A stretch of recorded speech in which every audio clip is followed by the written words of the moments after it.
If you're new to truck dispatching and looking to acquire the required knowledge and expertise, you're in the right place. This is a fantastic profession that allows thousands of specialists from all over the world to work remotely in the United States logistics market.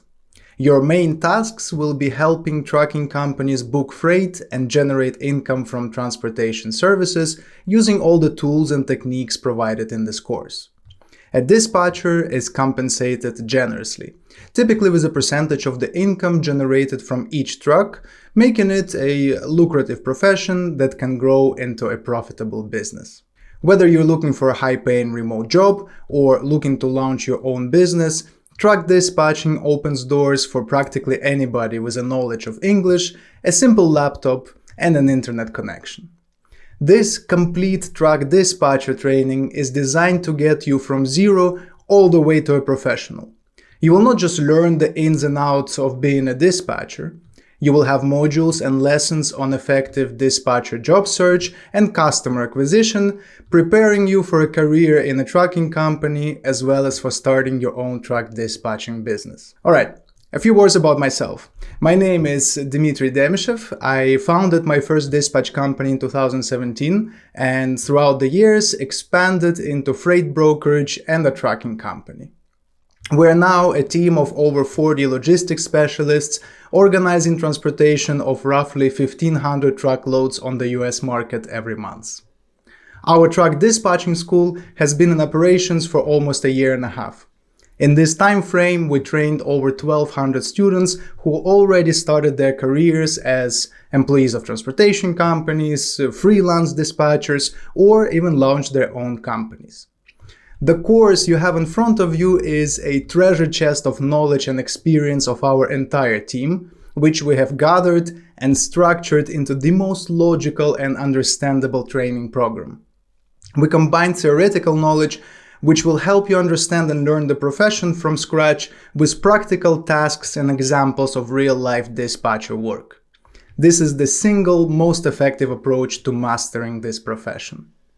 So, here's how you're going to progress throughout this training. After this introduction, in Module 2, we'll dive into the basics. So, who are truck dispatchers and what functions do they perform? We'll break down the logistics industry. You will come to understand how the US trucking market is built, learn types of companies, equipment, and documentation. Basically, we'll build your foundation of necessary knowledge and skills of logistics. In the third module, you will learn all about the work of a dispatcher. All the processes, skills, and know-how you'll need to load a truck. We'll break down a dispatcher's typical working day into 10 steps and move through them one by one. In the fourth module, we'll dive into your driver's work schedule and the laws which govern it. How much they're allowed to drive per day, per week, when and how much rest they're required to take. This is essential information for scheduling and route planning. After that, we'll move on to the advanced modules. Module 5 will make you stand out from the ordinary dispatchers and make you a true professional. We'll cover how to analyze the freight market, select high-paying loads, and negotiate. You'll get a number of tools that my team is using today to succeed in this market. In the sixth module, we'll review all available methods of finding shipments, discuss how to sign up for online load boards, and how to create professional relationships to make your job easier and earn more money. In the seventh module, we'll break down all the possible problems, controversial situations, and conflicts that arise in the work of a dispatcher. So you'll get a clear and practical guide that will save you from mistakes and unnecessary stress in the real world. After completing the seventh module, you will be able to call yourself a professional dispatcher. At that point, we'll move on to the modules on monetization of knowledge, and I will teach you the best current practices and tools to find a job, find customers, and promote yourself as an in-demand professional. Well, you and I have a lot of work to do, but don't worry. With the right approach, you'll easily cope with the material. Make sure you take notes and write down what you've learned. There are a lot of powerful tools in this course. And the best part is that once you've learned all the processes And the materials, you can simply repeat all the steps and get results in a real-life work environment. So, ready to start learning? Then let's get to it.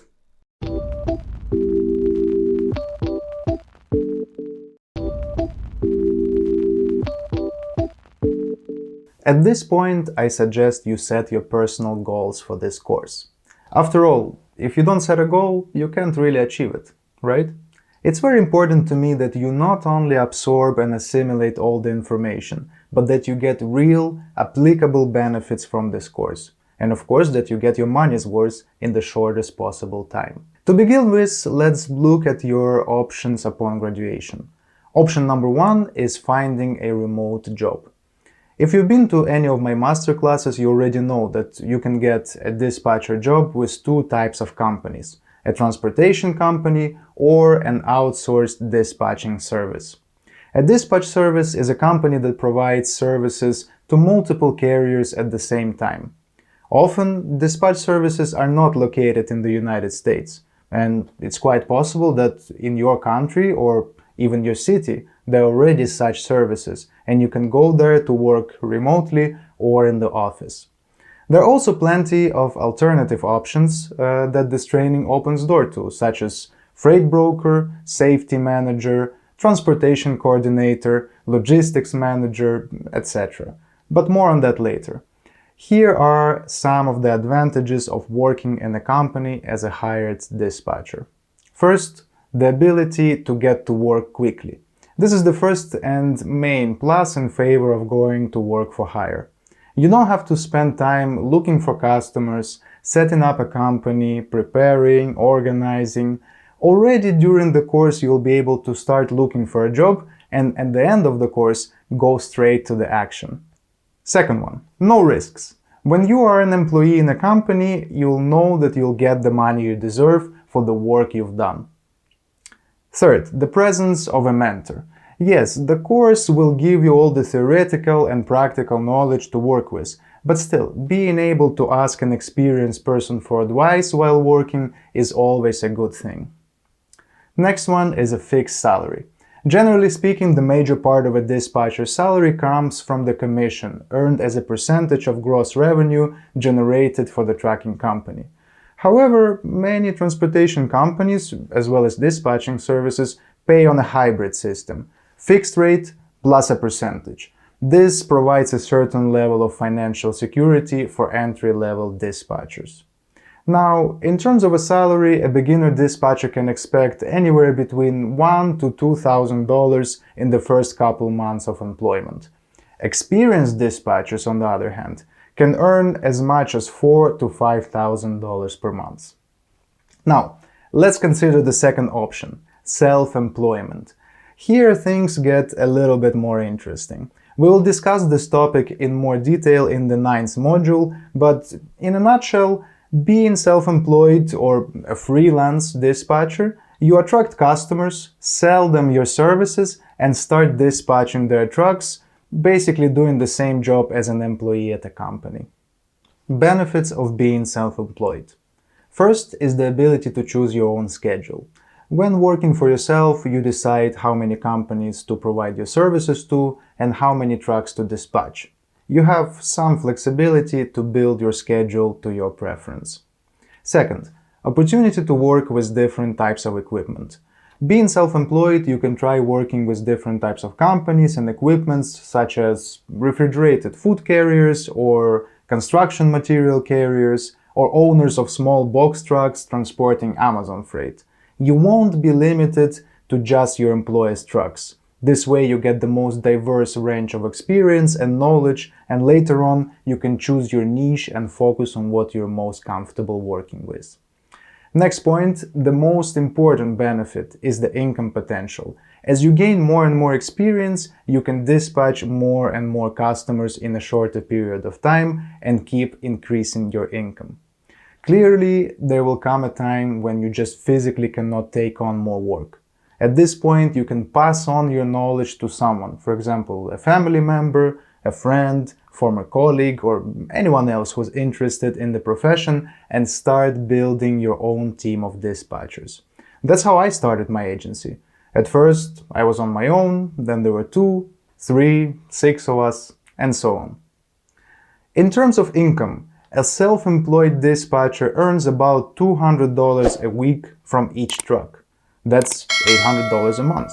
A beginner dispatcher can easily work with 2 to 3 trucks simultaneously, but an experienced dispatcher can load up to 10 trucks at a time. The average net earnings of an experienced dispatcher in the current market are about $3,000 to $6,000 per month. Whichever path you will choose, it begins right now. And before you step into the second module and begin your training, I suggest that you come up with a clear objective, a point of destination you're aiming to reach. As a little homework, I'm asking you to write down your point A, that is where you are today, so what kind of job you have, what your income is, and what you don't like about the way things are today. Next, write down point B, what you want to achieve. That will be your goal. For example, at the end of the course, I want to get a remote job with a transportation company in the United States. Or at the end of the course, I want to find my first customer and start building my logistics business. I suggest writing point B for 3 time points: 3 months, 1 year, and 3 years after course completion. Don't be afraid to be generous with yourself and fantasize a little bit.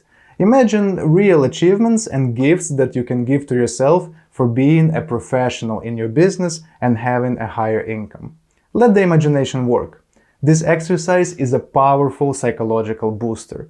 Having an idea of where you're going and why provides you with willpower and motivation. Going forward with a clear goal in mind is much easier, and you have a bumpy road ahead of you. I wish you patience, perseverance, concentration, and faith in yourself and in the fact that you can change your life for the better. Get to your homework, and I'll be waiting for you in the second module where we'll dive into the world of the trucking industry.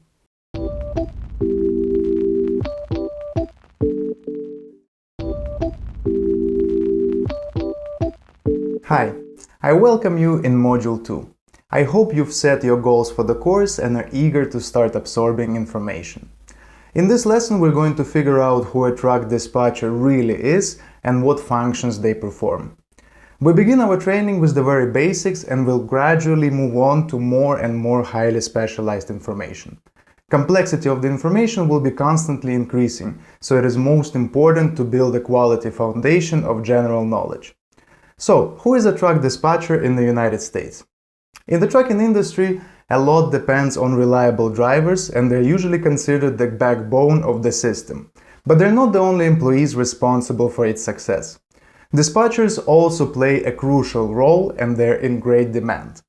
In the classic worldview, a dispatcher's job is to schedule drivers to pick up and deliver freight to customers or suppliers. But in the US, that's just the beginning.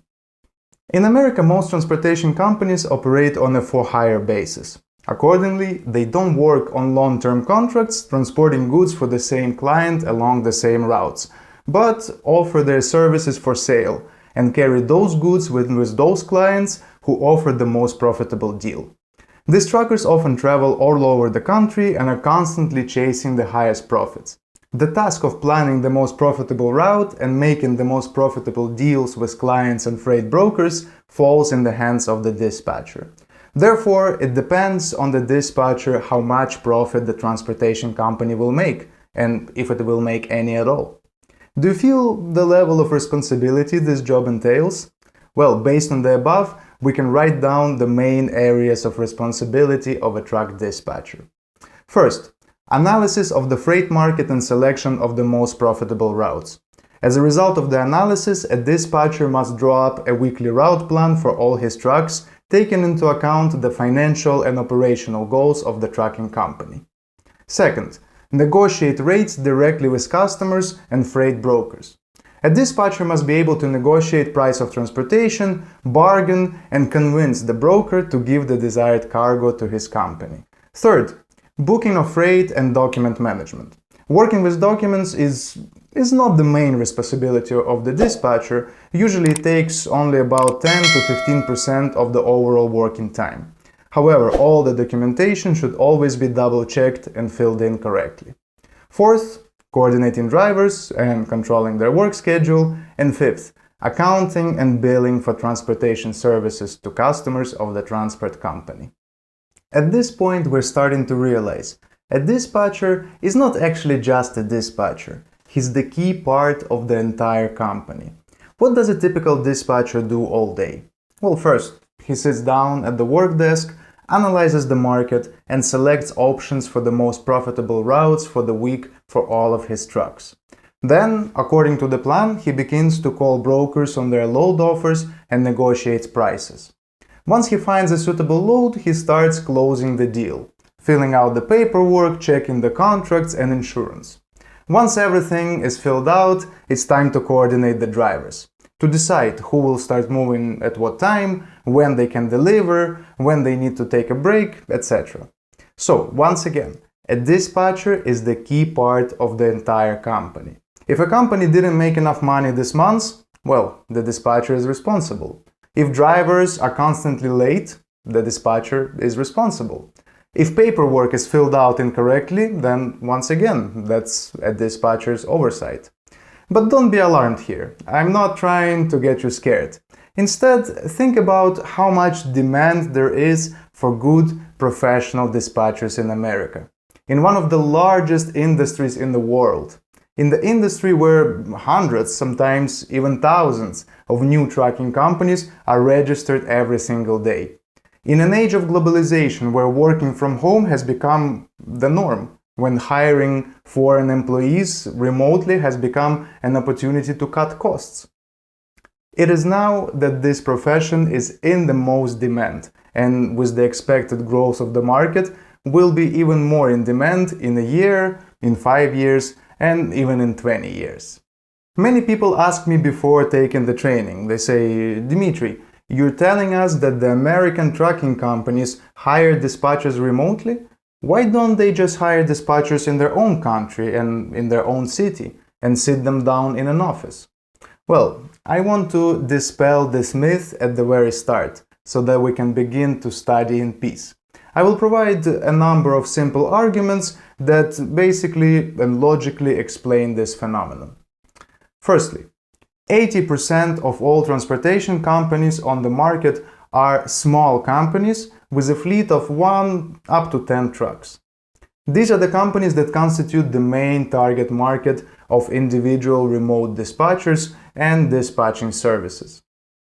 The majority of these companies simply don't even have their own office, where you might think they would place their dispatchers. They don't need an office. They aren't going to pay money for it. These companies are usually registered to the owner's home address. So, unless if you don't expect your employer to invite you to work at his house, put those thoughts to rest. Second, hiring a dispatcher located in the US is by an order of magnitude more expensive than hiring one overseas. The average salary in the US is about $4,000 a month, and the cost of living is about $2,500. For small companies with just one or even a couple of trucks, hiring an office worker is an unaffordable and totally illogical expense. I also mentioned that you can get a job at a large company, right? What about them? By hiring dispatchers in the US, companies not only spend money on inflated salaries for their citizens, but also pay payroll taxes, which hurt their pockets. Because a large company with a couple of hundred trucks need to have at least, well, a few dozen dispatchers. By hiring dispatchers remotely, companies can lower their tax rate, or by hiring dispatch services as contractors, accordingly writing off dispatch costs as an expense. Recently, we've been getting more and more inquiries from large companies looking to outsource their whole dispatch department overseas. Okay, to summarize, we learned that a dispatcher's job is to analyze the market, find freight, negotiate with brokers, fill out freight documentation, coordinate drivers, take care of invoicing, and keep operating records in order. We also learned that a dispatcher is a critical component of a transportation company. The demand for qualified dispatchers is extremely high, and hiring a remote dispatcher is a winning practice for a transportation company located in the United States. In the next lessons in this module, we will explore the other players in the trucking industry, how they cooperate with each other, and also learn the types of equipment a dispatcher can work with.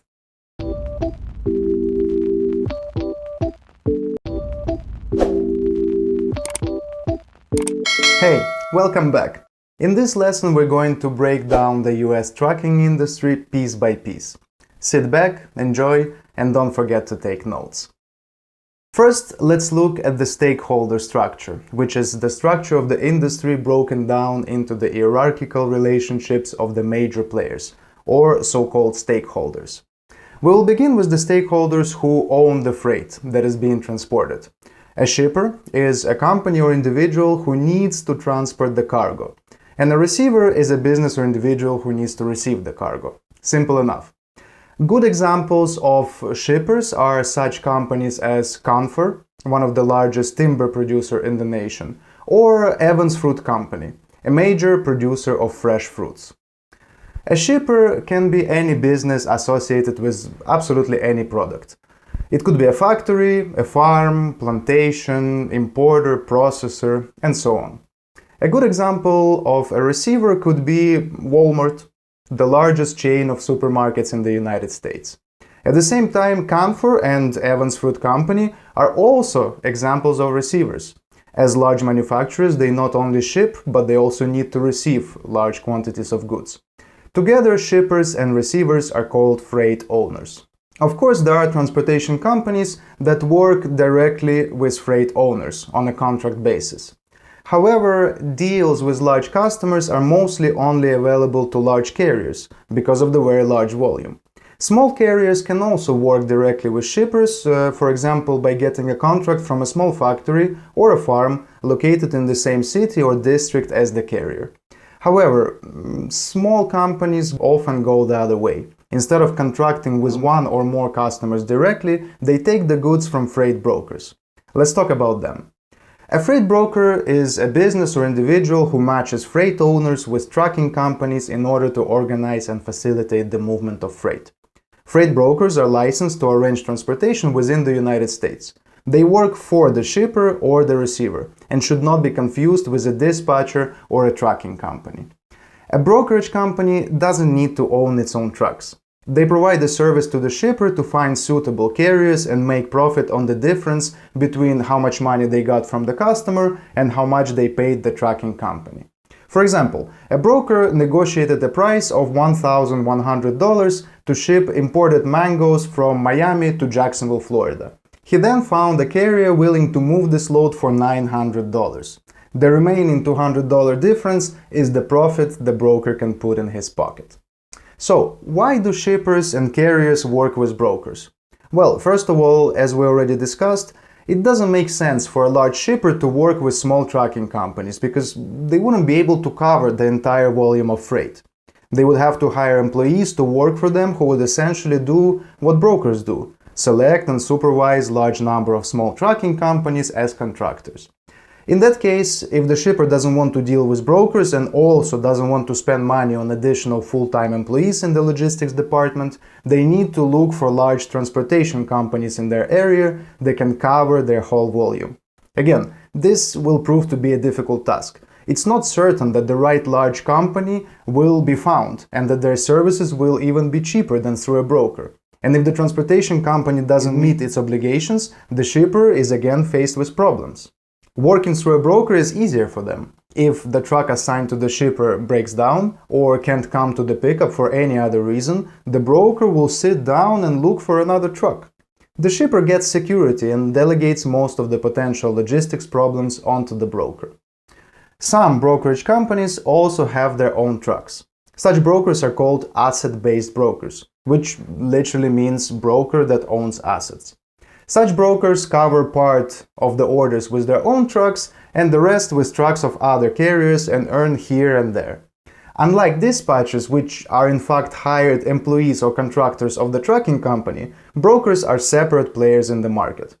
The US market for freight brokers is super competitive. It's dominated by the big players who invest millions of dollars annually in marketing, sales, data gathering, and market analysis.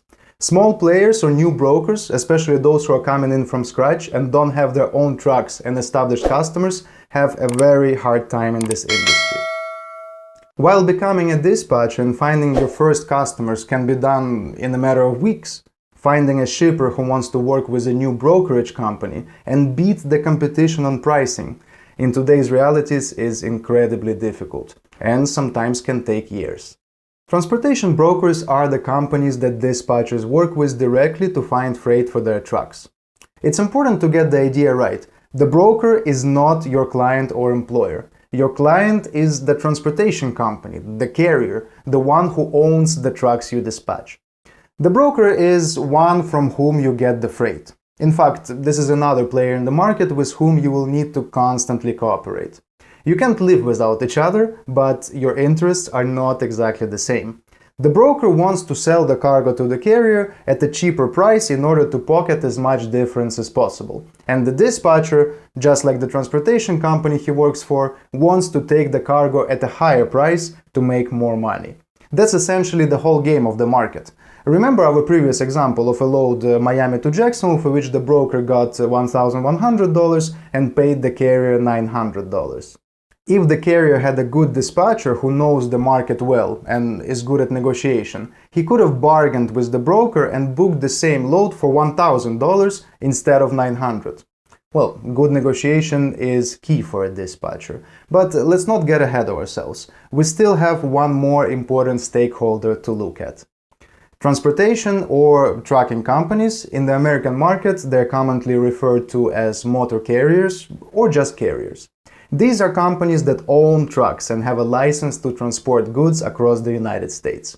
This includes the dispatcher. We do not distinguish dispatchers as separate stakeholders, since they're employees of the trucking company or, in the case of remote dispatch, contractors.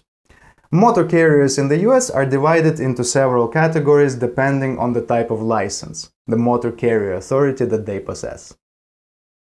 Contract carrier versus common carrier.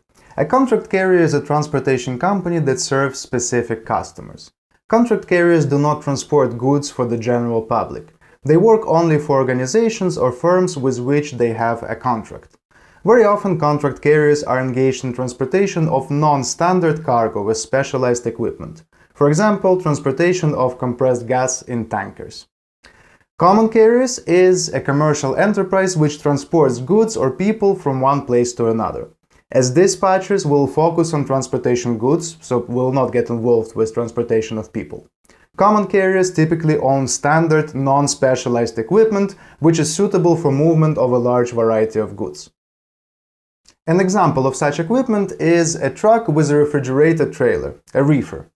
This trailer is almost always of standard size and is suitable for transportation of any type of chilled or frozen goods, whether it's fruit, meat, or ice cream.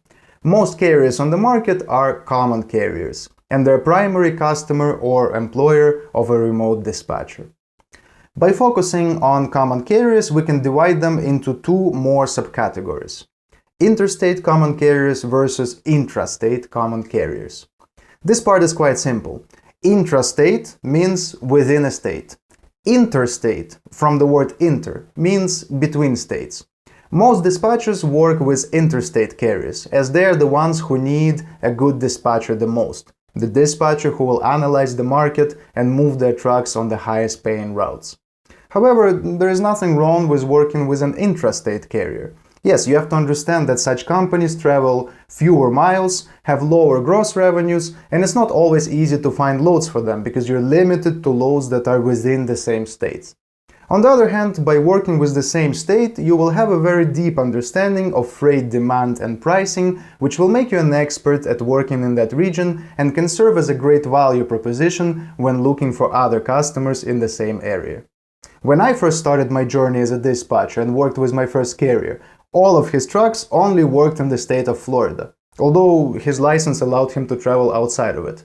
Within a year, I had become a Florida guru. I knew the reasons for freight pricing in each area, personally knew every broker, I knew when fruits will come from Latin America and when the price of shipment of flowers from Miami would begin to rise actively. With that knowledge, I had no trouble finding other Florida carriers and convincing them that I knew my business and could be of great service for them. Okay, we're not done. Here are two more subcategories that common carriers can be divided into. Common carrier of household goods and common carrier of property except household goods. The first one, common carrier of household goods. Transportation companies that fall into this category are authorized as a carrier to accept payments from the public for the transportation of household goods. The definition of household goods includes anything used in the home, such as furniture or appliances. Items purchased by customers from a store or a factory that they ask to have delivered to their home are most often included in this category. The homeowner pays for the transportation costs incurred in the delivery. These movers usually work with the public rather than businesses. They help with moves or make home deliveries. They usually advertise their services offline or online on specialized websites and do not need the service of a remote dispatcher that much. Such carriers are not an ideal potential customer or employer of ours. The second one, common carrier of property. This status gives companies the right to become hired carriers of goods regulated by the US government, except household goods. These are the carriers we're really interested in. They carry all standard types of goods except household goods. Whether it's wood, building materials, fruit, meat, plastic, supermarket carts, whatever. This type of carrier works with businesses, legal entities, the very shippers and receivers who hire brokers through whom we will book the shipments from. They carry bulk goods in large volumes. Whether it's within state or across the country, these are the carriers that need your services so badly.